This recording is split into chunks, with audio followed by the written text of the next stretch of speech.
Well, I have equally listened to the professor. I listened to my brother Nicholas.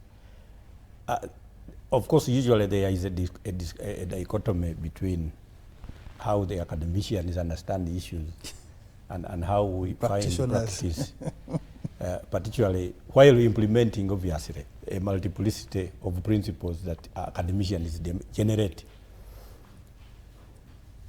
True, in the whole world, obviously, you cannot find what can be succinctly defined as a nation state.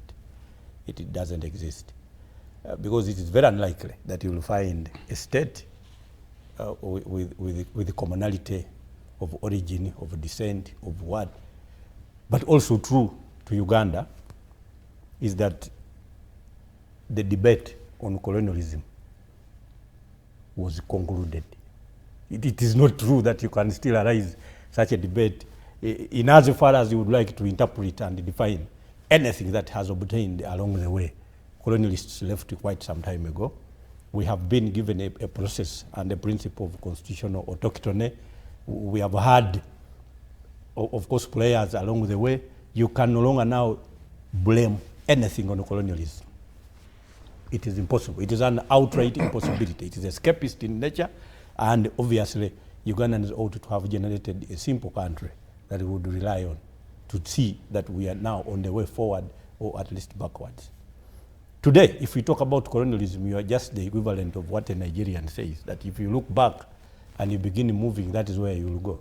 So I wouldn't think practically that is what we would rely on. So, because why? And this, I am qualifying my opinions, because number one, we have just been looking at, and I found my brother Nicholas also giving an adumbration of how, for example, political parties were arrived at here in Uganda. I would like to, personally, because once you would like to make an assessment that is fair, the assessment should be given to a kind of government that has provided before itself an opportunity to lead for quite some time. That has not, of course, obviously grown organically. It has been established thereby, meaning that those that were capable of establishing some long stay in power in Uganda were capable of making choices that would have led Uganda towards the creation of a substantive democracy, if they so chose. It is equally not true that basing on religion, politics becomes completely convoluted. No, we have got some of the countries like Norway, which has, of course, the highest human development index almost in the world, but their constitution is clear. For you to become a prime minister, you should belong to the Lutheran Church. So, meaning, reference to religion does not necessarily mean anti-democratic in terms of leadership. Then, why were parties freed in Uganda? We are now not looking at parties that were free, for example, in 1990s, 1991 in Kenya, parties that were freed during that stream of agitation, Sabasaba riots and all that. But how and why were the parties freed in Uganda? A stream of political party freedoms that were actually organized after the 2002 meeting at Kananasiki. The intention for freedom of such parties was not to free parties, but to qualify for aid under the Africa Action Plan. And Uganda being one of them. Because we can imagine the meeting of 2002 where, for example, we had Presidents Abdoulaye Wade of Senegal at the time, there was Bouteflika of Algeria at the time, there was Mbeki of South Africa at the time, and Obasanjo of Nigeria. When they converged at Kananasiki facing the G8, they all agreed that under the Africa Action Plan, part of the provisions must be freedom of political organizations where you come from, if you were to qualify for aid or partnership development. And that a peer review mechanism had to be established, in fact, to oversee such. What happened was that now states started the freedom of political parties as a clog to obtain the badly needed loans, grants, and of course partnership investments. In Uganda here, our president even clearly stated, I am not freeing parties so that they can flourish, but because there are people who are actually, who at the subconscious level of their brains are all saturated with multipartism, we are freeing ourselves of them to be Jeko.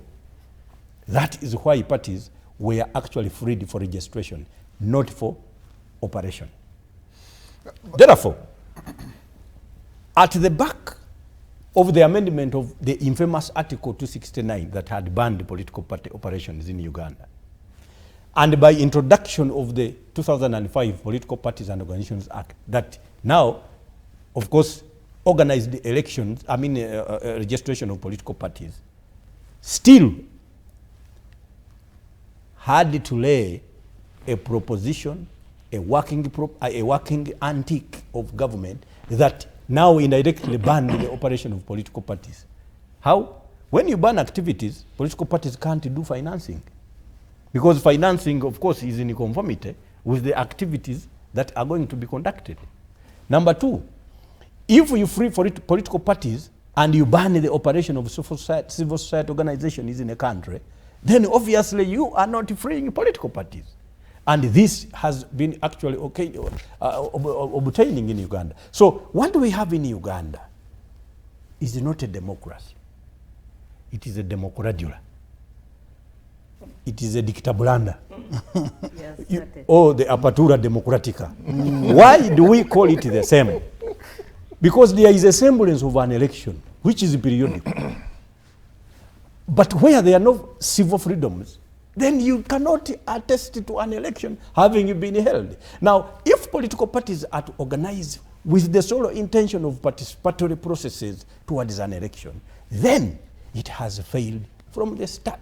So, now punctuated with the system of prebendalism, where now those with the positions of authority help themselves to resources in order to strengthen themselves in terms of long stay wherever they are, against a population of the opposition that has now got to deal with the all and sundry of the poverty-stricken population that is tainted with the low relative political maturity of the masses.